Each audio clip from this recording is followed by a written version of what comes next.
આપણને જે આ કારણ સત્સંગ મળ્યો છે, અજોડ મળ્યો છે, આપણને જે સ્વામિનારાયણ ગાદી મળી છે, અજોડ મળી છે. કીર્તનમાં કહ્યું છે એ ગાદી અજોડ છે, એને સ્થાપનારા અજોડ છે. એનો આ કારણ સત્સંગ અજોડ છે. જેવો શ્રી શરણ ભગવાનનો મહિમા મોટાય એવો ને એવો શ્રી શરણ ગાદીનો મહિમા છે, મોટાય છે. કારણ શ્રી શરણ ગાદી અક્ષરધામમાં ભગવાનની મૂર્તિમાંથી પ્રગટ થતો જે પ્રકાશ તેજ એ જ અક્ષરધામ છે. સ્વાંગ પ્રકાશ તે અક્ષરધામ છે.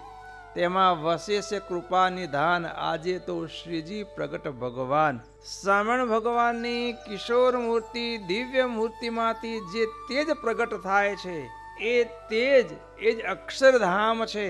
અને એ તેજ જ ભગવાનને બિરાજમાન થવાનું દિવ્ય સિંહાસન રૂપે શોભા આપે છે. એ જે દિવ્ય તેજોમય સિંહાસન એ જ શ્રી સ્વામિનારાયણ ગાદી. એ શ્રી શરણ ગાદી ઉપર સ્વામિનારાયણ ભગવાન અખંડ બિરાજમાન છે. એટલે સ્વામિનારાયણ ભગવાનને અને સ્વામિનારાયણ ગાદીને અખંડ નિત્ય સંબંધ છે, ક્યારે જુદાપણું નથી. એ શ્રી શરણ ભગવાનનો જેવો મહિમા એટલે જ બંધુ સ્વામિનારાયણ ગાદીનો પણ એવો જ મહિમા.